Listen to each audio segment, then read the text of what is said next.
Now it's time for me to fess up. Since we've last met, I've reread all the works of Ayn Rand, and I've realized the folly of my socialist ways. I think I've been wasting my life, and I know it could be a little late, but I've decided to be an online entrepreneur. You're gonna create your own cryptocurrency, Jason Bucks. No, I'm thinking about making NFTs of my entire body. I'll take one 1 millimeter photo a day of my body. I don't know how many millimeters I am, because I'm actually terrible at thinking in the metric system, but I imagine I'm a lot of millimeters. Probably. That's a lot of millimeters to sell. And if you could somehow collect all the Jason NFTs, you could rebuild me as an NFT. I'm just imagining when you get to the point of you'd have to photograph individual hair of your entire body. Eyelash, tooth. It would just become so grotesque. You get an internal camera for your... Yeah, the hard part would be the insides. You're like, I'm not fucking around. I'm serious. I'll be the first man to ever sell his entire body as an MFT. Yeah.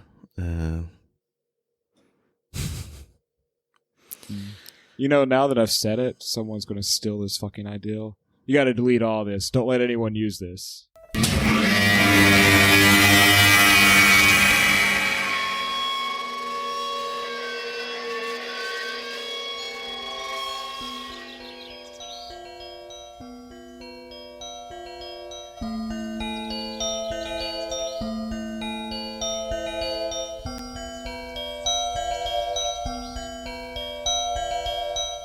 He walked out in the gray light and stood, and he saw for a brief moment the absolute truth of the world.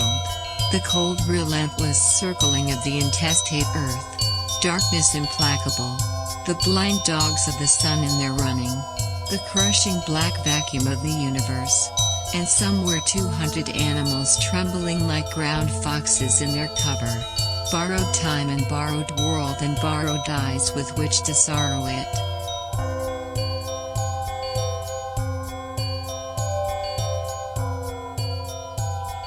And lo, for the earth was empty of form, and void, and darkness was all over the face of the deep, and we said, look at that fucker dance.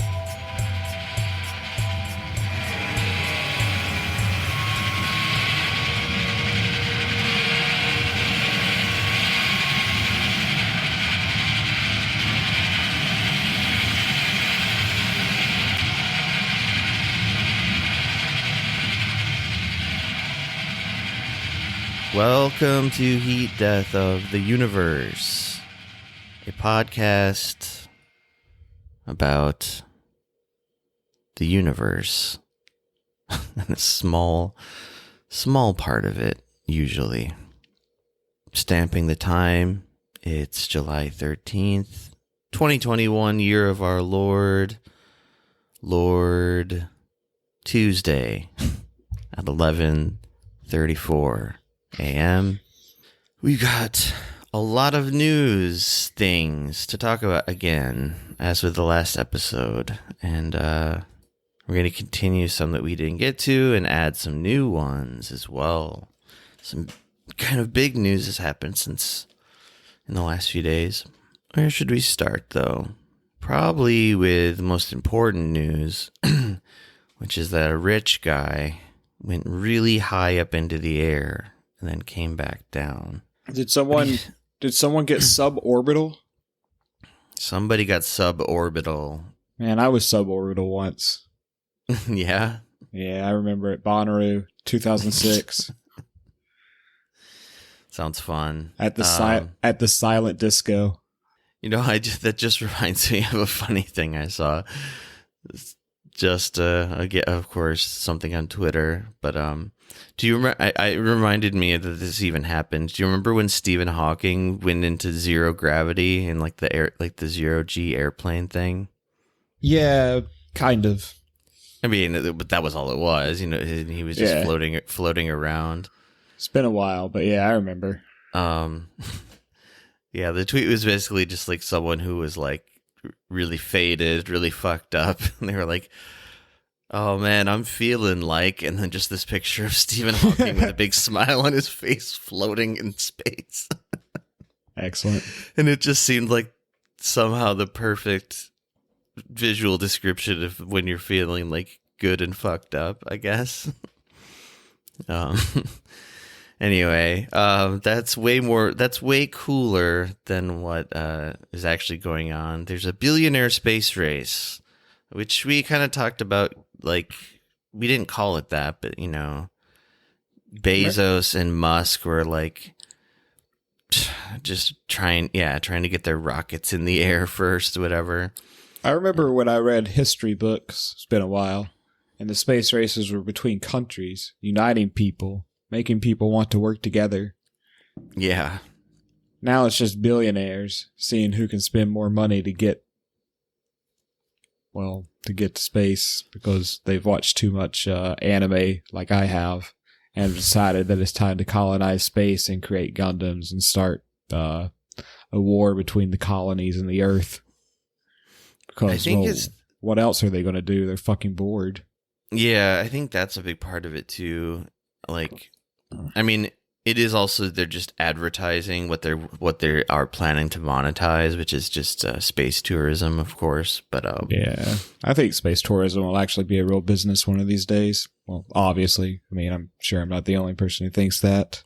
Yeah, but they really did seem to be trying to do it first, and I guess someone swooped in and beat both Bezos and Musk to the punch, sort of. Although I don't know. Suborbital, is that? I guess that's still considered it's not leaving the Earth's atmosphere, yeah. right? Okay. So there's like a newspaper headline. They're like trying to treat this like when we fucking landed on the moon. Front of the Wall Street Journal.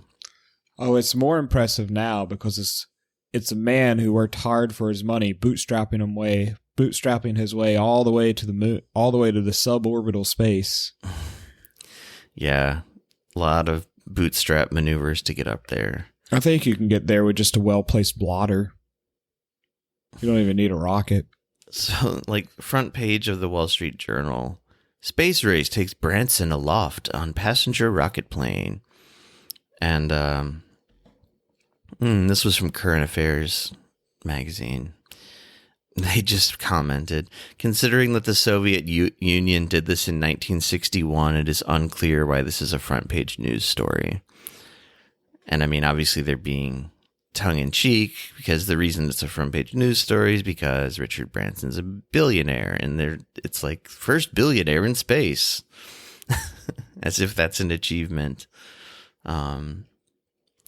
Anyway, it's just very dumb and petty, and the whole thing is stupid and a giant waste of resources and so on.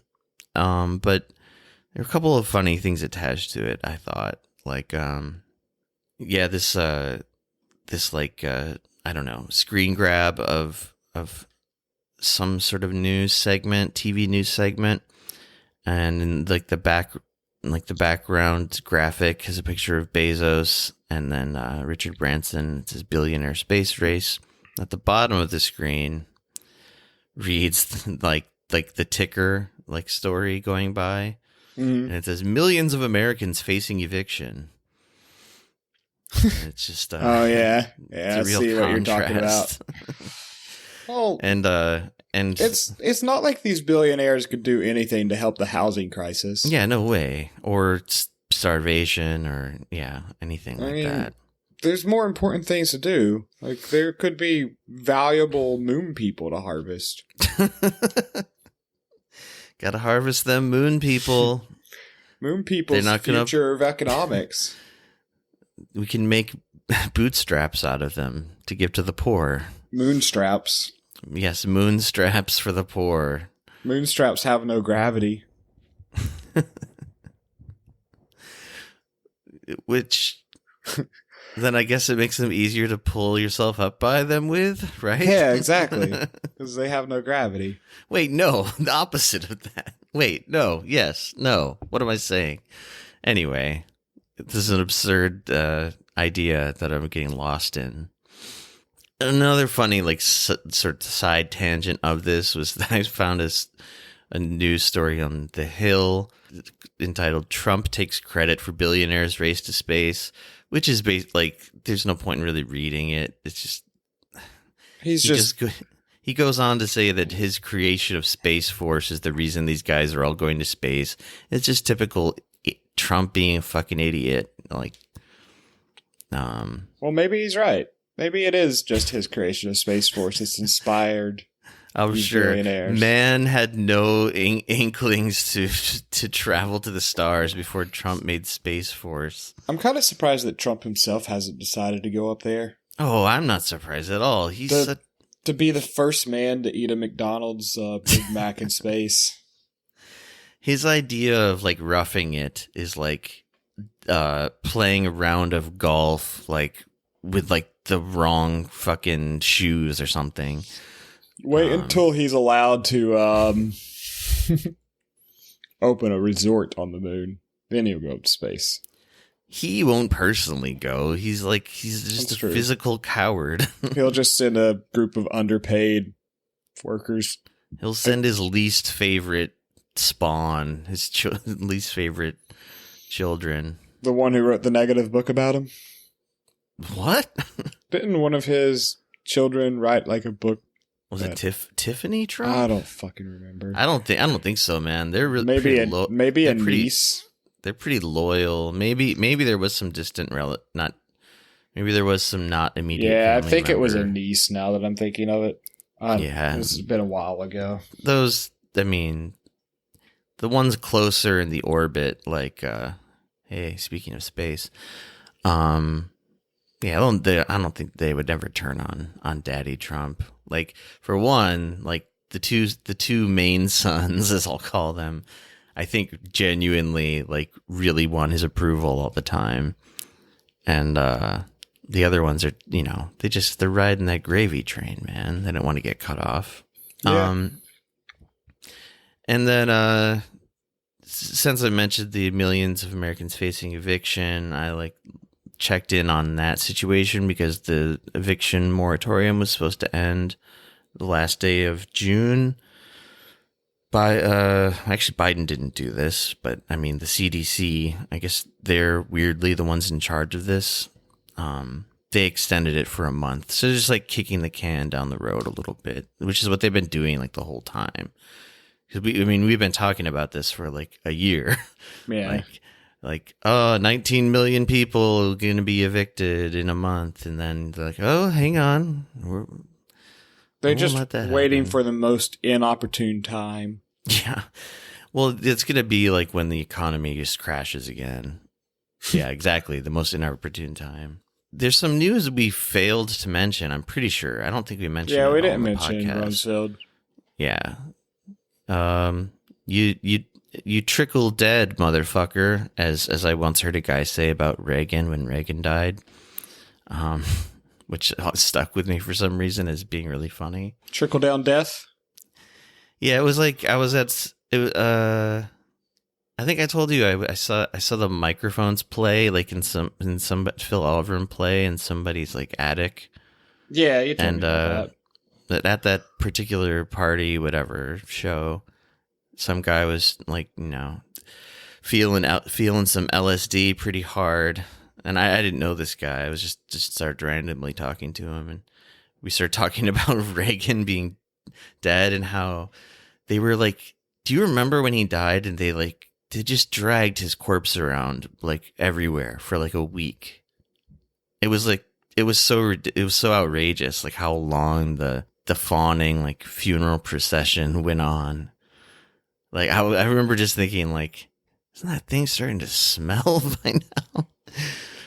Anyway, he started like getting worked up about how shitty Reagan is and was, and he just yelled, "You trickle dead now, motherfucker!" And anyway, Rumsfeld's trickle dead. I don't know, what could you say? What's Rumsfeld's most like, famous quotable thing? It's probably the known unknowns shit, unknown knowns. I think so. Well, you're known to be dead, Rumsfeld. 100%. Though he might just be on that island with all the other dead rich people. I just at first thought you were gonna say he's on like the island with the 27 Club people. He's hanging out with Jim Morrison and Janis Joplin and shit. Well, that too. Okay. What a motley crew of people. Rumsfeld has became their de facto leader. Guy was a secret rock star. I just pictured him like just setting up like CIA assassinations of some of the people that are living there and actually killing them. Yeah, we could go on. I mean, I'll link this article that was to the point, titled "Rumsfeld Rotten Hell," which is in Jacobin, and it's just, you know, summary of how shitty Rumsfeld is. But also, yeah, he's one of the worst. And more than that, it's because like most people, anyone who's going to listen to this podcast is probably pretty informed about why that's the case, but it was more about the way people were talking about him after he died, and like just avoiding any of his fucking crimes, and just like he liked to send out memos, and like just mentioning all this minutia about his like what he was known for in Washington, and it was just like all this suddenly inconsequential accolades nonsense and other stuff. Well, it was like they couldn't even find truly nice things to say about him, so it was like he was known for his frequent memos. That was like literally one of the things. Everyone loves the boss that sends frequent memos. Yeah, right. It was like that's like just an annoying thing too, and they're like trying to make it seem like a lovable quirk. But yeah, and I guess linking from there to a next thing that I just want to briefly gloss over, because you know we got to hold Biden accountable every chance we get. There was a point in the early 2000s where Biden was trying to persuade Rumsfeld to amp things up in Afghanistan militarily. I mean, he saw it as like he reportedly saw it as like to help the Afghani people, help them create a wonderful new society. Just totally naive bullshit. But the basic thing was that like Biden was sort of more hawkish about Afghanistan than even fucking Donald Rumsfeld. And I mean, part of that you could argue is that Rumsfeld didn't care about Afghanistan. It wasn't as nearly of an important like battleground. Yeah, like I mean, obviously, like the whole point was to get into Iraq, you know. Yeah. And Afghanistan was just sort of the. I mean, it's all a little complicated. I mean, there is reason we've stayed there so long. It's like rich in natural resources. Yeah, they have a lot of natural resource that we love very much. But I think like the thing with Rumsfeld was he was just like, "Shut up, Biden! Like we defeated the Taliban, or at least we can tell people that in the newspaper now. And like now we're just gonna send in all of the private contractors, and that's all that this is about." There's kind of an interesting article about it was from like a conservative position. It was basically saying like Biden used to be good about Afghanistan because he was more hawkish and more about like nation building, and now because he's made this like false gesture of like we're gonna be all out of there by the 20th anniversary of 9/11. Now these conservatives are saying like he's weak and he's using magical thinking. That's what they say in this particular article. Of course it's magical thinking. It's always magical thinking when you want to end conflict. Yeah. I mean the sad thing is like things will get worse in some senses when US troop presence is gone, but they want us fucking gone. We have no reason for being there. And in some ways it's complicated, and in other ways it's pretty straightforward. And Biden doesn't really care. I mean, this is just all him. Like, I mean, we talked about it before. Like, if troops leave, there's always going to be caveats like, oh no, well we still have defensive troops on the ground, or oh no, we still have private contractors on the ground. You know, we're never going to really be gone. Yeah. It's all symbolic, just like Iraq was symbolic when Obama, quote unquote, ended the conflict there. I mean, look at how well that worked out. War all the time. Yep. I mean, related to Afghanistan, I was just like came across this. One of the natural resources there. Yeah. Yeah. The how the poppy fields, like, just the harvest of them has just shot up dramatically since the invasion of Afghanistan. And there's this weird hole in the graph, which is right before the U.S. invaded, where there's a huge drop in production of opium. Poppies, hectares. It would be weird, had it went down after we invaded. It's amazing, though, how that's not the case at all. No, it's went up and up and up and kept going and has kept going up since, basically. I mean, it kind of levels off here and there, but... that must be because of the resistance. I mean, it's not the U.S. that's encouraging the extra growth of poppy, right? It's the bad guys. Yeah, I mean, the thing is... See, it says here that there was a big drop in production because the Taliban banned the production of poppies at the end of 2001. Mm. Yeah, but like the narrative we're always told in the U.S. is that, oh, not only are these terrorists bad, but they're drug pushers too. That's how they get their weapons money. I don't know.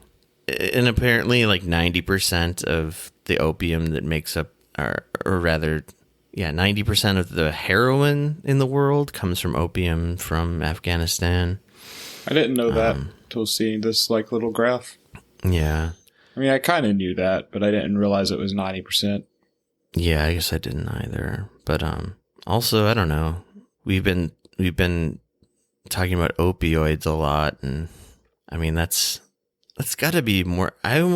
I guess we never really thought to compare the two things, like actual illicit drug profits versus the profits that companies like Purdue make. I'm sure the profits that companies like Purdue makes actually staggeringly bigger. That's what I would think too. I just think they have better channels for selling, and they can charge higher prices. Right, and they don't necessarily have to I mean, it's all legal. Yeah, it's all. So they don't legal. They don't have to spend money on. I don't know. I mean, I don't know how that would all pan out. But anyway, as a kind of a side point, I think they all come from the same place, anyways. Yeah. As in, well, that's the first thing I thought of when I was thinking about the Afghan opium poppy fields, was like, because we were talking about how a lot of the prescription opioids, opium, comes from Tasmania, but I wonder if any of it's coming from Afghanistan. Yeah, I think that would be a PR nightmare probably, but I wouldn't be surprised though. Yeah, if just there's some shady stuff going on. Yeah, so I think the big news of today and yesterday is the unrest and the protests in Cuba. Yeah, I mean, what to say about it? It's a lot of it. Oh, go ahead. Just because I wanted to check. So currently, I was going to say currently, the use of, in 2014, which is the most recent thing I can find, it was licensing Afghan opium for medical use was not legal according to the United States Institute of Peace. But I think that may have changed. Anyway, so no, I guess the pharmaceutical companies do not use Afghanistan opium. Okay. At least that's the company line. Yeah. Now let's get into Cuba. Yes, Cuba. I guess the long and short of it is that the U.S. has a long history of well documented staging of political interference in Cuba through channels like the CIA, but in other ways too. The U.S. has put I believe it's considered the longest sanctions on any country in history, in the history of at least modern concept of sanctions and trade embargoes. Do you think the sanctions on Cuba will be overshadowed by the sanctions we have on North Korea sometime in the future? Because I feel like Cuba is closer to opening up once we crush their socialist desires. We can finally open our resorts and casinos back up. I mean, that does seem to be the goal. I don't know which has harsher sanctions, because the sanctions on Cuba are very harsh. Yeah, I think they're very similar. I know the sanctions on Cuba started before the sanctions on North Korea, which is the reason they have the record. Yeah, it's been going on a long time. But it's just, I guess, the central sort of hypocrisy of the ruling class in the United States, the way they've been weighing in on this news, very, I would say, insincerely. Well, they're just fucking lying. People like Tony Blinken and his cool band, and Biden himself, or it's actually my favorite band. Biden's PR ventriloquist or whatever. They're all like, we stand with Cuba, and the big trending hashtag was SOS Cuba. And the thing is that the anti-government protests are, number one, fueled by things that are directly attributable to the sanctions, the harsh, horrible sanctions the U.S. has been imposing. Things like not having access to vaccines, although now they do because they've created their own vaccine. Oh, what interesting timing too, right? For all of this stuff to blow up. Yeah, I mean, become a huge news story in the US. They created a very effective vaccine, maybe the most effective at that. But Cuba's always been known for their doctors. Like they have some of the best doctors in the world. Maybe even some of the best medicine in the world. Country that period. claims it has the best doctors in the world. Yeah, and they're also like more humanitarian with their doctors. Like during this whole COVID crisis, they've been sending doctors out doing basically the same kind of work that like a nonprofit charity like Doctors Without Borders or something would be doing. Yeah, they do that during any type of big crisis. They're really good about being humanitarian for some reason. Yeah, I mean, the U.S. sends military. That's what we do. The military has doctors too. I guess so. Doctors. Hey, medic, can you patch me up? Can you patch up this nasty case of COVID I've got? So yeah, there's just this really disgusting hypocrisy at the center of the story. Like no mainstream news. Like I think I looked at the Reuters article you read or sent me. Yeah, that's the one I read. And I just scanned it because I already read like basically the same article just in different mainstream news sources, and they all are saying the same thing basically. None of them mention sanctions whatsoever. It's just like, this is the most unprecedented people's revolt, blah, and it's just all like totally. And it's all Cubans are upset because they have the internet now and they see how people live in the free world and they want a piece of that capitalism. Yeah, that's what it is.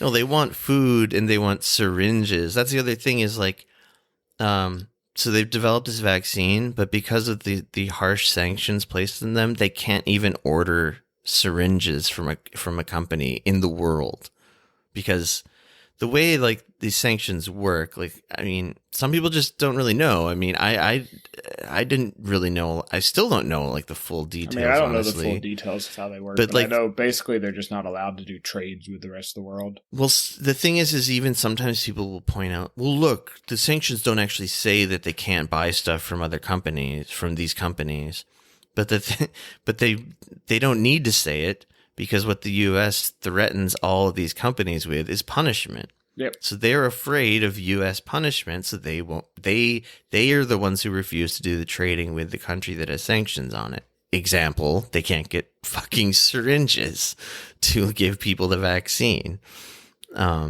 which is insane. But I mean, and like, yeah, there are food shortages. There are like there are problems, but like you got to look at what the source of the problems is. Is it this supposed like dictatorial government? Like I bet like 98% of Americans couldn't even probably still think Fidel Castro is the leader of Cuba. And he's been dead for how many years? Anyway, one of the things though too was like this, and I think this happens a lot with these kind of like false pro-democracy uprisings in these countries that we're trying to discredit, like Iran and like in Hong Kong and Venezuela and many other places, is that on the day of this protest, miraculously, there's just hundreds and thousands of fake Twitter accounts that have just been created that day, all tweeting out, you know, "We stand with Cuba," hashtag SOS Cuba. Of course. Which sounds nice if you don't look into what it means. It's like, okay, yeah, I would stand with people who are fighting for their freedoms too. But then you look into it and it's like, it's a small minority of people that are protesting against the government, number one. But then number two, the reasons they're protesting, like I said, are more attributable to U.S. meddling than anything else.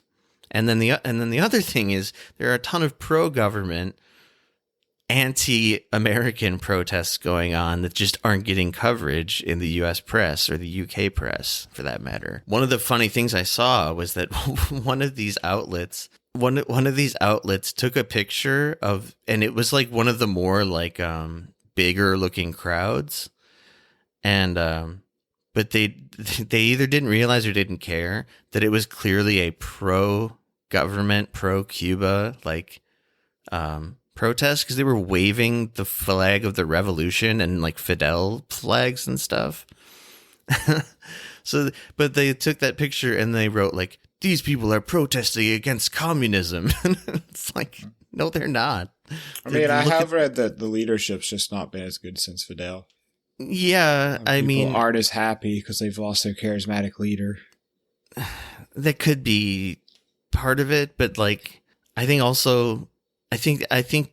the larger thing is that when the economy is being purposely destroyed by a giant superpower, people aren't going to be happy. There's only so much you can do, you know? Like, the U.S. is very much intentionally, like, trying to make it a failed state, because then they can say, look at this example, more failed socialism. They should be more like us. They should let us come in. Hey, we've got a guy with a casino we want to introduce you to, and so on. And I mean, that's another thing, is Cuba's is rich with natural resources, of course, as well. But it's beyond that too. It's also just like an ideological like war between the U.S. and countries like Cuba that have had successful revolutions, socialist revolutions, like throughout all of, I guess you could call it broadly, like Latin America. So yeah, there's just a lot of fakery going on.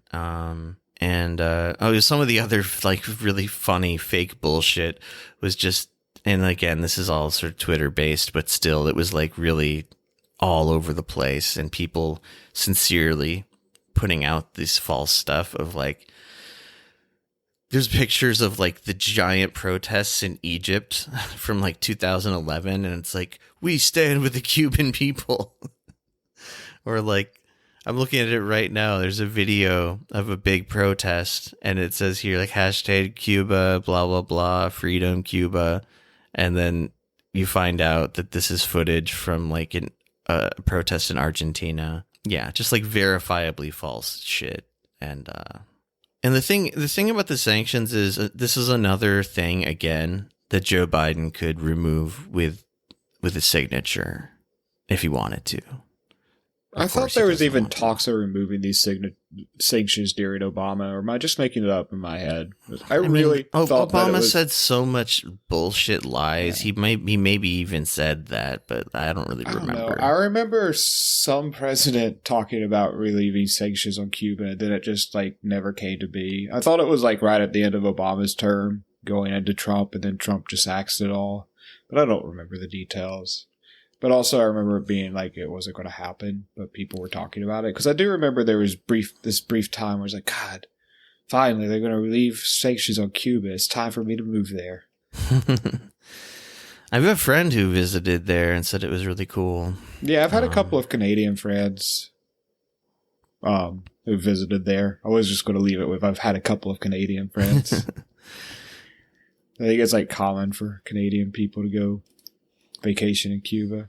Is that? Oh, I didn't realize there was some connection there. I just want to really quickly go over some, and this is just such a small example, but like of some of the kind of just these are factually accurate. Like there's no disputing these things happened. These just government ops that are in recent history. Not, I mean, you don't have to go back to the 60s to find this shit. But the one I'd marked down was the U.S. government created just a completely false social media site. It was basically going to be like Cuban Twitter, and it was called Zunzunio. I think I'm pronouncing that right, which I believe I read was the name for the sound of a tweeting bird in Spanish, something like that. And basically, like it was like this secretive, undercover sort of like digital operation to just like gather a bunch of Cuban people into this one online place and then just start bombarding them with propaganda. And it all fell apart. And like, I think one of the guys in charge of it got into a little bit of trouble, but probably not that much. I mean, I'm really quickly glossing over this, but that was just in 2014. They also infiltrated the Cuban hip hop scene to spark youth unrest. Now this one's probably my favorite because it's the most absurd and failed, and expensive, at least in like the modern examples I found in my brief search. But from 2006 to 2014, so Bush and Obama, the U.S. spent over $24 million to fly a plane around Cuba and beam American-sponsored TV programming to the island's inhabitants. It never worked anyway because the Cuban government always managed to jam its signal so no one could watch the broadcasts. Yeah, they had a literal propaganda plane, like blasting TV signals at people's televisions. South Korea does the same thing in North Korea to some degree. Do they they actually they try don't to try change to beam stuff, but they send like packages, like air packages of like K-dramas and K-pop. Yeah, I know about that. Like DVDs. But I think things are actually a lot worse in North Korea than Cuba. Like Cuba seems like a pretty good place and undeserving all the shit happening to it. Well, no country really deserves to be sanctioned. Sorry, I'm losing my train of thought here. What I'm trying to say is they're not bad guys. They shouldn't be suffering through this. No, I mean, it's just the frustrating thing beyond like the obviously wrong suffering is just the way that these representatives of our stupid country just lie through their teeth about what's causing the problems there. Yep. When it's just very much manufactured intentionally by the U.S. government. I mean, that I would say is just by far the largest problem. It's not to defend every choice every Cuban leader or person has ever made. It's just to say the bigger problem here are the sanctions and all of these fucking infiltrating ops and stuff.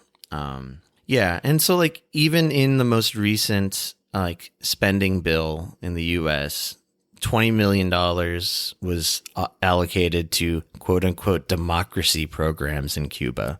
It's very vague, but yeah. So it's not even like, I mean, that's not even secretive. That's not even like CIA secretive shit. That's just like, oh yeah, here's our propaganda money for Cuba for the year. And there's so many more examples too, but we should maybe, I mean, I know I'm leaving out a bunch of stuff about Cuba. Cuba is going to need like a whole episode at least. Yeah, there's a lot going on in Cuba right now, and I feel like there's just going to be more breaking news about it over the next few days, weeks. Yeah, and it's what's also weird and suspicious about the timing is what we talked about last week, the assassination of the president of Haiti. That's and true. I mean, it's all same region that, you know, the U.S. has always trying to kind of have under its thumb. And there were some developments in that story, which were unsurprising as well, which were that like several Americans were confirmed to be part of the assassination, and the non-Americans, I think they were all from Colombia, were informants for the DEA and the FBI, and like the FBI wouldn't like really say anything about it to the press. They basically just said all of our informants are legally acquired or whatever, some just nonsense PR thing. But yeah, so unsurprisingly, I mean, there's U.S. meddling in that in some way, and I'm sure more information will develop with that later too. So I guess how to connect these two things, considering the U.S. government intentionally sabotaging and kind of ruining people's lives and torturing people. Julian Assange.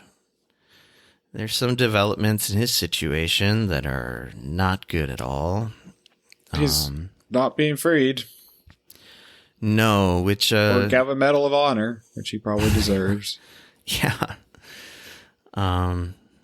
Man, there's a real vendetta against him, man. And like, it's kind of obvious why, because the things he exposed about the U.S. government and about the CIA, maybe even in particular, even though like none of those people are suffering any consequences for it, they're like embarrassed, so they want like vengeance. That's the way I read it, on like ultimately. Yeah, that's how I read everything about Assange. And they want to make him, you know, an example. Journalists don't step out of line. Yeah, which is like what happens with all of these whistleblowers. Like I always see them just as sort of examples to be made of. But yeah, I mean, but Assange is like this weirdly like even more intense case than your average whistleblower case, I feel like. But like, so the development, and this was like almost 2 weeks ago, but whatever, it's important. There was a key witness in the trial, a guy from Iceland named, I cannot say his Icelandic name. We'll call him Siggy the Hacker, which he's often known as. He confessed. Ingi? Sigurdur Ingi Thordarson?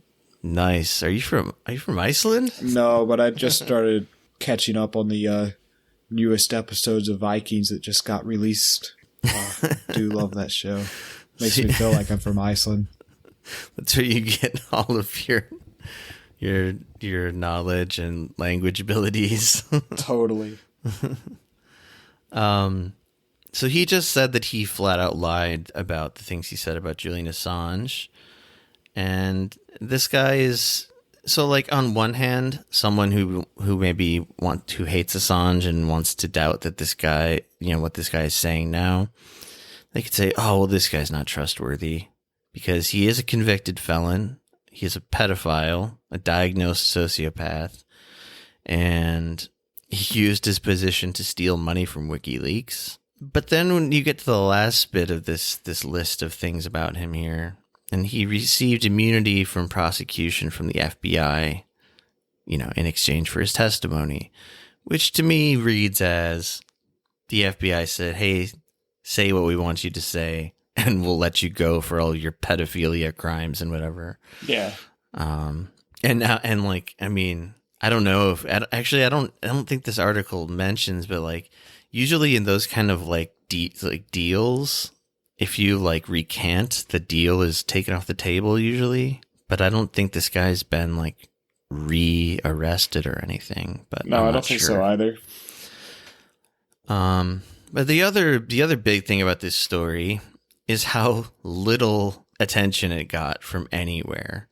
Like, it was purely quote unquote alternative news sites. Well, hasn't everyone forgotten Julian Assange by now? It was so long ago. Well, the thing is the mainstream news still reports on him, but they just report on him in an insanely biased, pro CIA, pro, military industrial complex, whatever you want to call it, pro U.S. they know government their place. way. Yeah, I mean, what they did report on, I'm pretty sure. Well, maybe they didn't actually, but the weird thing was again, weird timing. So as soon as this recantation story came out was when the Biden administration decides they want to appeal the decision that was made in England to not extradite him to America. So they get a chance. They just get another crack at it. So they're going to try again to get him to America. And their ultimate goal is to get him into a supermax prison where he'll be, he's already in really terrible conditions in England, and I don't know why he's still locked up, to be honest. Like we said about the Cuba story, we're going to have to do a longer episode just on the Assange story. But to summarize what I understand about it quickly, like the U.S. has like stated its intentions, and like they want to do something it's an acronym called SAM. Which, what did it stand for? It was like, I can't remember, but it's something like administrative. It just sounds like an innocuous, like nothing thing. It was like standard administration something. Anyway, but what that means is putting someone in jail for life in a small cell, and they're there for 23 hours a day. They never see the sky is like how it's designed. And it's just, it's torture. And they get 30 minutes of phone time a month. And they have to give two weeks notice. And their phone calls are completely monitored by the FBI and so on. And there are like stories of people who are in this situation before, where the example I heard was, I forget even who this was, but I think it was like a terrorist suspect or something like that. But they said like, oh, we're not going to throw you into the SAMS thing, this terrible like isolation, unless there's bad behavior, then we'll do it. And the way they got him on bad behavior was he said something to whoever he was talking to on the phone. He said, like, give my love to my grandson. And his grandson was like a year old. And they decided that what that meant was it was a secret code that he was sending to his 1-year-old grandson to like do some terrorist shit. Oh, that makes sense. And threw him into this like horrendous, even more horrendous. Like, it's like the maximum security place within a maximum security place, The hole is what they call it on TV, at least. So solitary confinement. Solitary confinement, yeah. Like, and what's considered their recreation time, I found out. It sounds like a joke, but apparently this is very real. It's not even like go out into the prison yard and walk in a circle, which would be depressing enough, but at least you'd get fresh air. You like literally don't go outside for the rest of your life. Jesus. And you don't look out a window ever again. The quote unquote recreation time, that part of the 1 hour a day you're not in your cell, is you get to walk to another empty cell. Isn't that fucking horrible? Fucked? I can't imagine. It's just fucking messed up. There's an interview with of course there's documentaries about this kind of stuff, but I heard like a brief snippet of an interview with the warden, the warden, or at least former warden. He probably wasn't currently the warden, but the former warden of I think it's the last federal maximum security prison in America. There are tons of other maximum security prisons. They're just not federal. There's just one more. There's one federal one remaining, and everything else has been privatized. privatized, or maybe there's at the state level, because there's like one in New York, the one that Jeffrey Epstein was in New York, the MCC. But no, this one is in the mountains, man. This is in like Denver. This is somewhere in Colorado. I almost want to say it's in Denver, but it's somewhere in Colorado.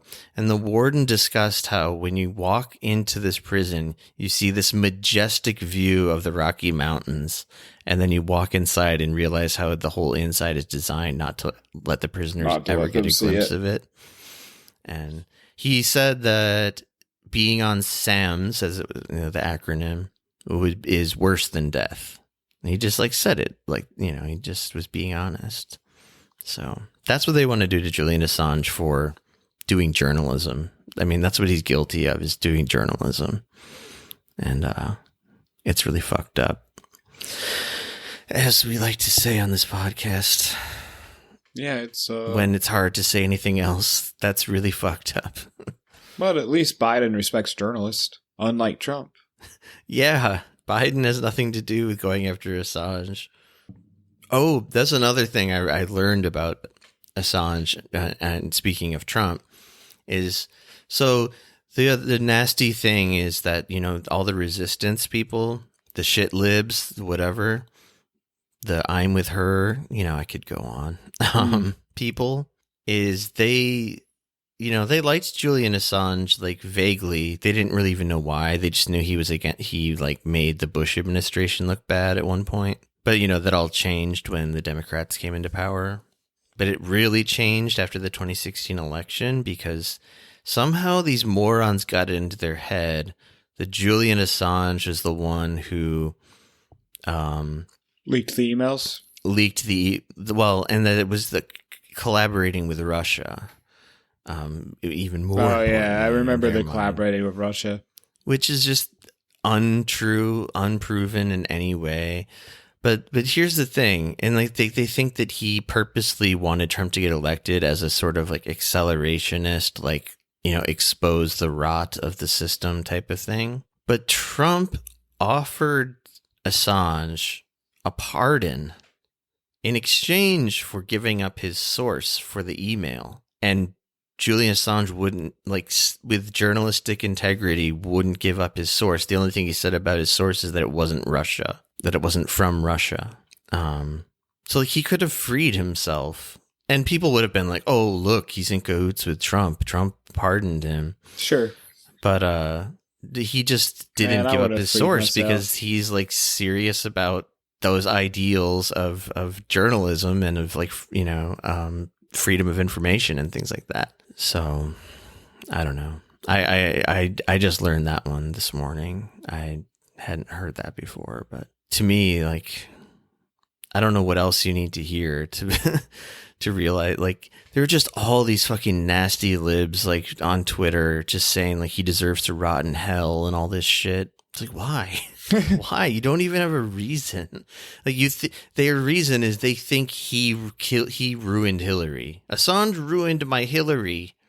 It's like, even if that was true, even if that was the case, if that's the reason Hillary Clinton didn't get elected was because of the WikiLeaks, well, then doesn't that say something about Hillary if the information was that damning?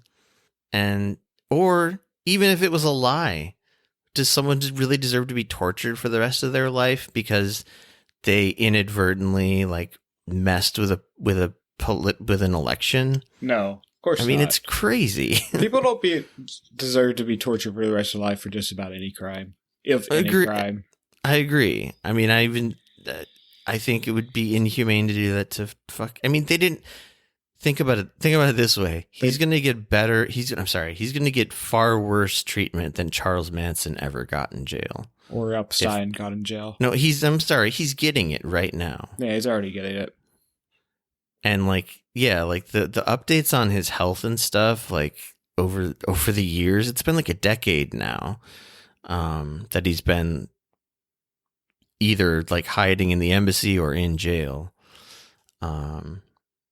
Yeah, like obviously, like not unsurprisingly, like serious mental problems, like depression, but like he's going like tons of physical ailments as well now, which, like, you don't get top tier health care.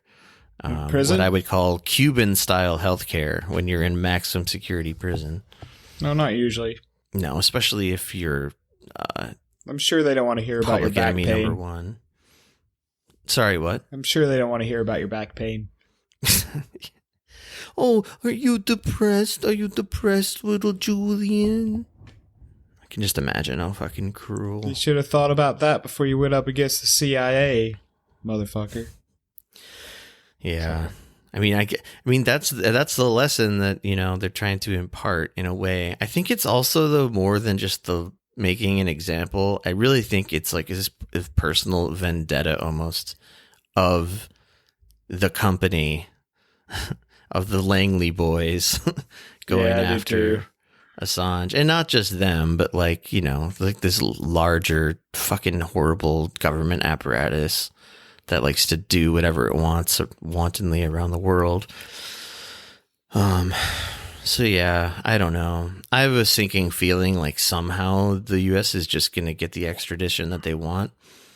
And I think I mentioned to you this before we hit record, but like, even if they never extradite him, and I got to do more research. I don't understand the rationale for why he's still locked up in England, because it seems to me he won. Actually, he didn't. He won the extradition trial. I guess he's still on some sort of charges in England, but I don't know. I just don't really understand what's currently happening. He just pissed off the wrong people, and he's forever fucked because of it. Yeah, I guess so. I mean, like, I'd like to think. See, that's why I think sometimes people say, like, oh, people, like, internet people focus too much on Julian Assange. There's lots of, like, whistleblowers out there. Yeah. And it's true. It's true there are, but, like, his case does seem different. Like, even from Chelsea Manning, we should mention Daniel Hale, because he never gets mentioned anywhere, really. He got this article recently. I'd seen this one that you've got in the notes. Yeah. There's not really a huge update on him in that, I don't think, but I just thought it was good to talk about him. And it's not a mainstream website, but it almost seemed more mainstream than some of the ones you find anything about him on. Yeah, I know. Progressive.org. It's just basically saying he deserves, the title is he deserves gratitude, not prison. And, his case is still ongoing, but he is in prison right now. But the difference, I think, between your sort of standard whistleblower case, maybe, and Assange is, like you said, he's fucked forever. Like, Chelsea Manning did get out. It was still 7 years of totally unjust, torture and misery. And isolation, etc. But she did get out. I don't think Julian Assange is ever getting out of anywhere. No, I don't think there's any way they'll ever let Julian Assange out. They've done their best to turn him into as much of a villain as they can. And the other the if maybe equally as famous or next most famous case of a whistleblower would be Snowden, right? I think so. And he's probably not living his ideal life, I guess, but I guess he just kind of got away in a way that Assange didn't. He's not going to get extradited from Russia, but I think pretty sure he's living a normal life there. He just can't come back to the U.S. But see that as a win. I don't know. I'm just saying, it's an active goal of mine. He's never suffered these similar consequences. But I guess it's not because the U.S. government's essentially treating him differently. He just managed to just barely, by the way, get asylum from Russia. And I believe we've talked about at least once or twice before, but how Biden was personally on the phone making sure that countries wouldn't accept him as a refugee, I guess. Yeah. And a lot of them listened. A lot of other countries were like, yep, yes, sir, Mr. Biden, we want our funding. So, but, Russia did the right thing, I guess, in that situation. But I mean, they definitely did. But so yeah, Haiti, Cuba, stupid billionaire space race, Rumsfeld. We got through a lot faster than I thought. I guess we could move on to these like sort of more less. Yeah. More or less. Yeah. Let's take a 1 minute break real quick. And I'm back. I just started thinking of like any possible ways Julian Assange is ever freed. And I was like, I just had the like absurd thought pop into my head. Like, we just got to get Kamala into the White House. She would somehow find a way to make it worse. She would crank up the heat in his cell and then like crank it down like every like 20 minutes just to like give him hypothermia. I don't know. Luckily, they don't have control over the cell he's in, I guess. Well, now I'm saying like if he does successfully get extradited and imprisoned in the U.S., but I don't think he would have even been pardoned under like my choice, which was Bernie. But I think he's just like pissed off the wrong people in government and has doomed himself. Yeah, I guess that's true. Which sucks. But it's like you look at like the stuff that I guess the things that say Chelsea Manning or Daniel Hale or Reality Winner or Snowden exposed, they were big things. I mean, Snowden stuff was really big. I mean, the stuff Daniel Hale exposed was important. And I think the reason he doesn't get a lot of coverage, maybe one of the reasons, is because we kind of take it for granted that, well, like, yeah, Obama was like the drone president. Well, he wouldn't have been known as the drone president, most likely, had it not been because of that. But, I mean, this article that you had in the thing, the pull quote they have, his prosecution is meant to send a message to other U.S. government military analysts, keep quiet. I kind of think that's why Daniel won't get pardoned, even though he definitely deserves it. Yeah. It's just a message. I mean, like, I think the last time we brought him up, I'm sort of relieved that the common wisdom about his case now is that he won't get more than 10 years total in prison. Yeah. Which is still horrendous, but it's 5 times less horrendous than 50 years, I guess, which is what he could be facing. I don't know. I mean, that sounds really like trying to see fucking glass half full type shit, but I mean, I want him to not face anything, obviously, but like, I'm just glad that the number's gone down from 50 in a lot of the estimates in the articles and stuff. Even if it's still totally unfair and shitty. And I don't believe there's any intention to put him into maximum security, but I don't really know. Because he's also been like just totally cooperating with the authorities. Yeah, I think you have to, man. But I mean, like, Snowden fled. Assange fled. Assange fled sort of successfully. I mean, I kind of know Daniel. He probably just didn't have the resources. Both Assange and Snowden had quite a bit more resources. Yeah, I mean, Snowden was a high-paid government guy, I'm pretty sure. Daniel was washing dishes. Yeah, that's right. It's a different circumstance. Yeah. I guess I'm just saying, like, I don't know.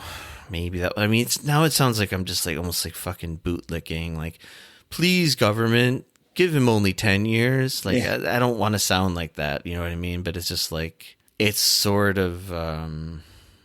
stuff like... I don't know how to phrase it without it sounding dumb, but, like, it's just... It's better news. It's not good news, but it's better news. No, I know what you mean.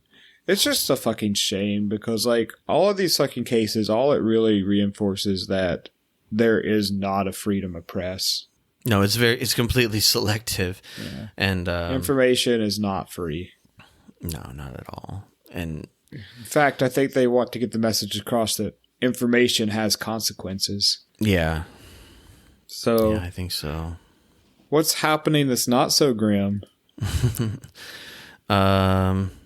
Hunter Biden happened.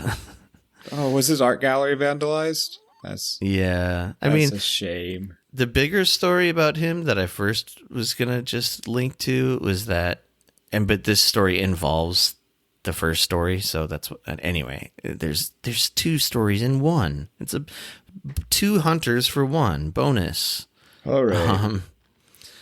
Yeah, his art gallery. It's not his art gallery, but there was some of his art was in this gallery. Probably in New York. I don't remember. Hang on. Doesn't matter. But yes, in Soho. And some guy named Roderick Weber, age 47, he came into the gallery and he started spray painting over a painting, one of the paintings. And all he managed to get out before he was stopped was the word daddy. And it was damaging a painting worth $14,500, but it was not one of Hunter's. Here's what Weber said he was trying to do, though. I'm always amazed by how much some paintings sell for. Oh, yeah. Wait till you hear how much Biden's are estimated to go for. Oh, God. I'm sure way more than they deserve. Oh, yeah. Must be nice to have a dad. I mean, how much does toilet paper usually cost? That's where I would place it. Must be nice to have a dad. So he said, I was trying to paint the phrase, daddy is a war criminal, Weber reportedly told police. A prosecutor said Saturday at Weber's arraignment.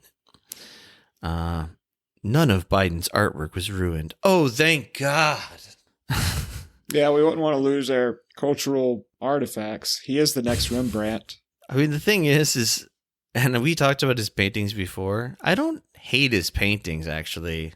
But just knowing he made them makes me hate them. Sure, that's me too. Also knowing that, but like they could be worse. When I first heard he was doing paintings, I kind of pictured something worse than what there is there. I'm sure you like me and have known quite a few people who practice fine arts, who are more talented and could never sell their paintings for that type of price because they're not connected in the way of having a fucking name. Yeah, I mean that's the art. I mean that's the art, though. Speaking of things we could do a whole episode on, we could definitely do a whole episode on the art world as money laundering and as tax evasion. I mean that's chiefly what it is. Like, not the whole art world. I should say the high art world, the expensive art world. Sure, do that one. And so that's like where it leads into the second part of the story.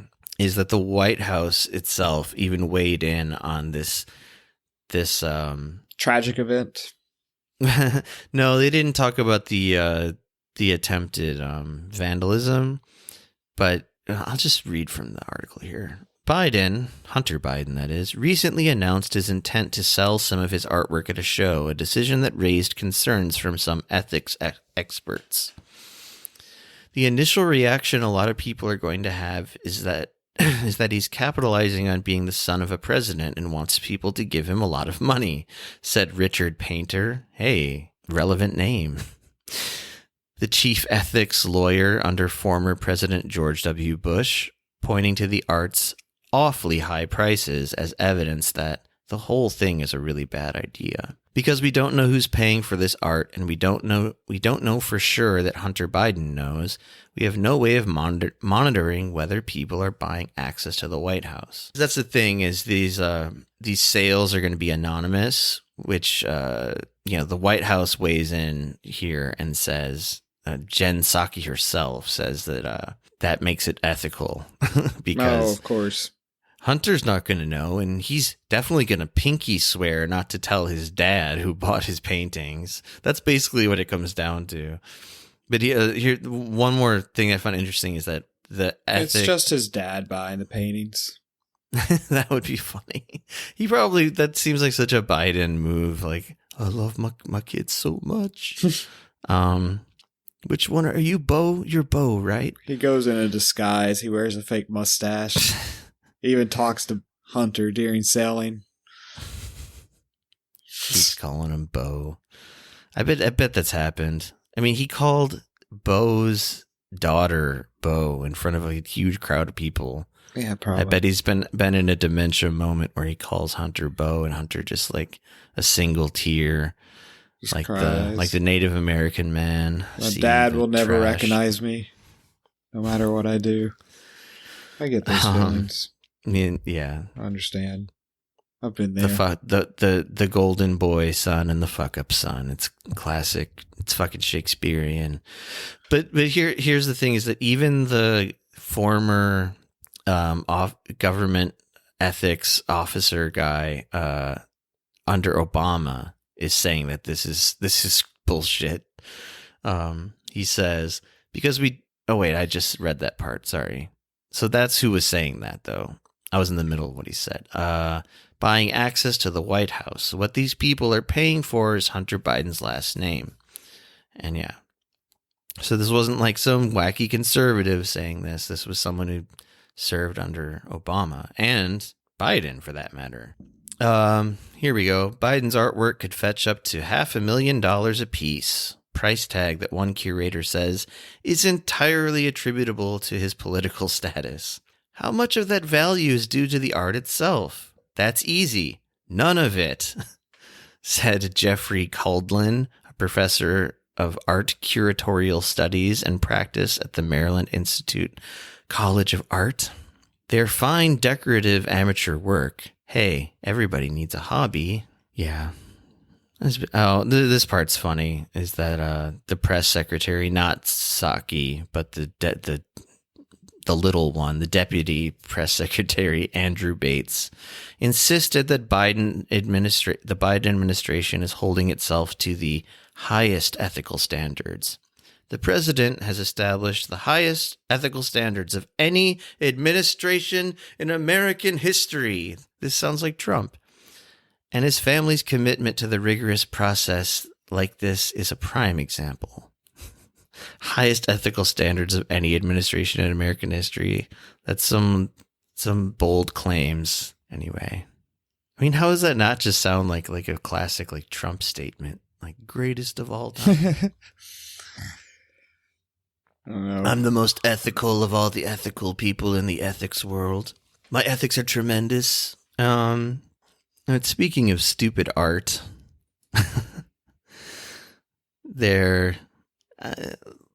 is this guy worse than Hunter Biden's grift or not as bad? Not as bad. Sure.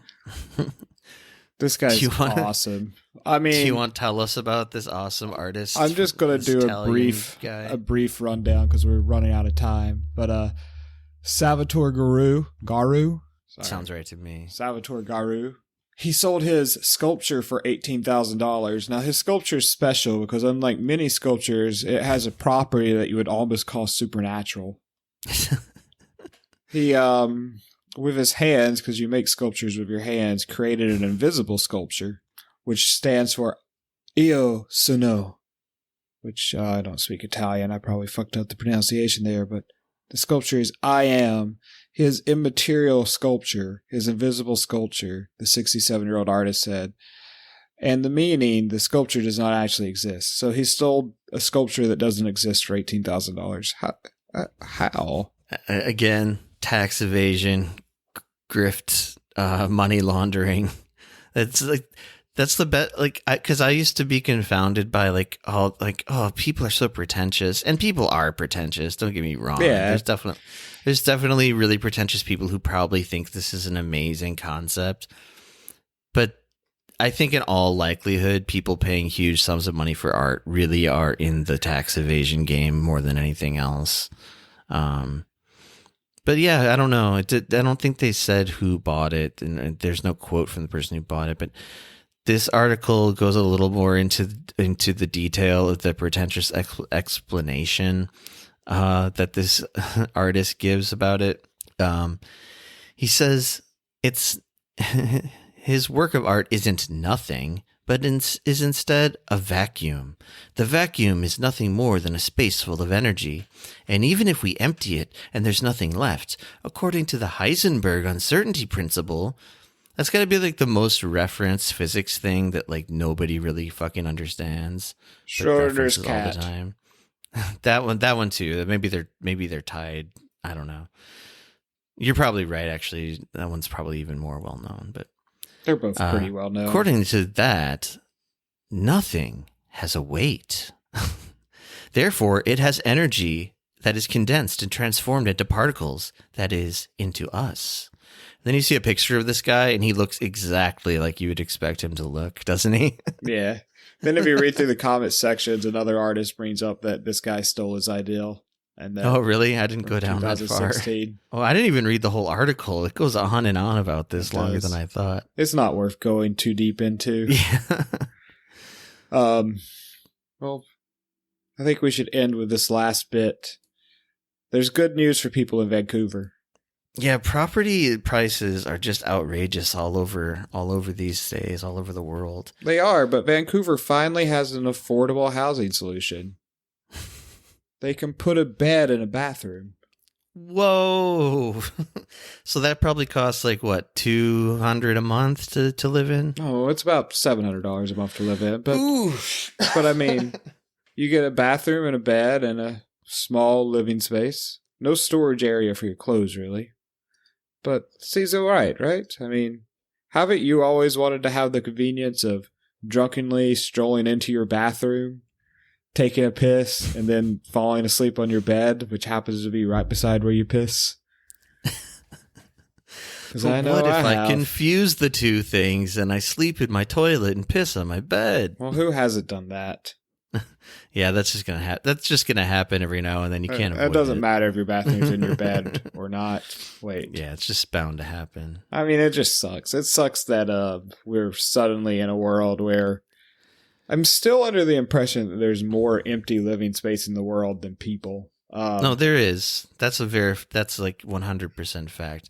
Maybe not worldwide, but I know probably not in Vancouver or Seoul, but whatever. But it's I know for sure in the United States there's like this huge disproportionate amount of way more housing than people. People with housing.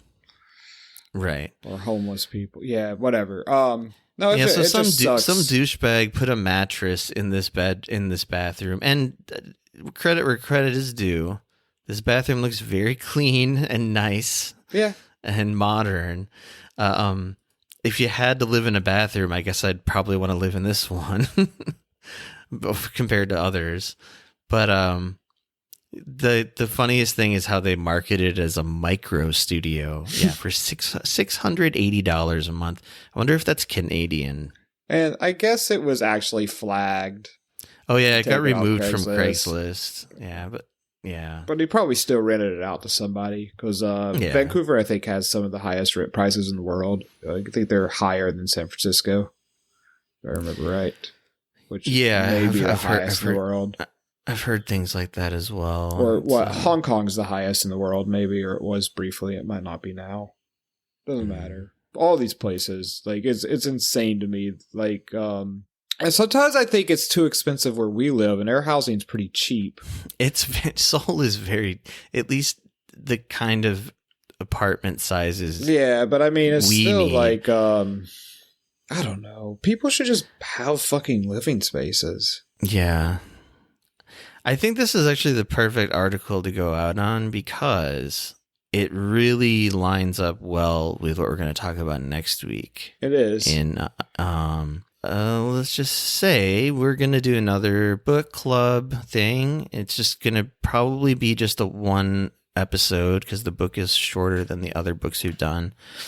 But it's Barbara Ehrenreich's Nickel and Dimed, which is I don't know, it's kind of like a modern classic in a way. I think a lot of people are familiar with the book. But I'm reading it for the first time, and I'm almost done with it now. It's really good, and a lot of it just has to do with what it's like to be poor in America in like 1999, 2000, and a big thing she ends up walking away from the whole experience with is that the major problem is property prices, like the fundamental problem for why people get stuck in these cycles of poverty that they can't get out of. I believe it. Yeah, so that was that lined up well. I'm going to quickly recommend something. I got something in mind. I can go first. Sure. Okay. I'd like to recommend a musical artist named Bala Macabre. And what's funny about him, or his pseudonym, is that I had never seen like ACAB before until like maybe like last year when I like on Twitter everywhere, you know. And all I kept thinking of though was this experimental musician named Bala Macabre every time I saw the name or saw the acronym. Anyway, that's very much a side point. But yeah, he's like this young guy, or he was pretty young when he I'm going to particularly recommend his very first release, which is an EP called Sea Birds, SEE Birds. And he does like slow electronic music, and to me it sounds very unique. It doesn't really sound like anything else. It's very like sort of sound collage-y, but also has like song structure. And he's known for like not using real drum machines and stuff. He samples like stuff like from the internet. Like he just takes like sound samples and pieces them together to make these really interesting, kind of melancholy sometimes, instrumental things. And they have vocals sometimes too, but they're also just like sampled. But yeah, I like his first EP a lot. I put it on like when I'm reading and stuff a lot. But he has like I think 2 full-length albums after that, and I don't know what he's really been up to lately though. But that's my recommendation: Bala Macabre, Seabirds. My recommendation is, well, Netflix just released, I mean, in the past week or so, 2 weeks, a new season of I Think You Should Leave, which is one of my favorite sketch comedy shows ever. And the second season might even be better than the first season. It's just like weird, surreal sketch comedy that I absolutely love. Kind of like in the vein of Tim and Eric, but a bit darker. Grounded? No, a bit darker. Oh, okay. Darker than Tim and Eric's pretty dark sometimes. Oh, I know. Highly recommend if you haven't seen it and you want some good laughs, because it makes me laugh. I've been really meaning to get... I think I started watching the first season. Again, this is a thing that happens to me, or has, whatever. I think I just got really drunk and I don't really remember watching some of it, and then like I never went back to it. But I knew that I liked it. Anyway, my point is I need to watch both seasons, and I've been planning on it since I heard the second one is out. Because it sounds right up my alley. I mean, I don't know.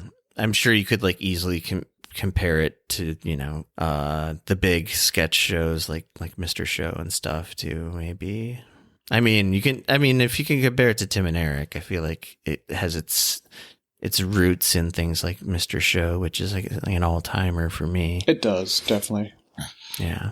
Right, well, I guess I should jump off here. I gotta start getting ready for the man. Yep. All right. Yep. Find us at heatdeathpod.com and good Twitter and Reddit and wherever else you find us on the internet. Leave us a review. If you listen this far, leave us a review or something, you know? That'd be cool. Yeah, write things to us, about us, at us. CB Radio, Pigeons. We make podcasts. We must like attention. Hit us. All right, till next time. See ya. See you. Bye.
first voice recording was made in 1860.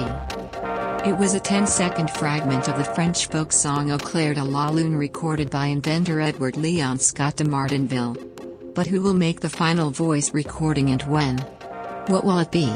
Who will hear it?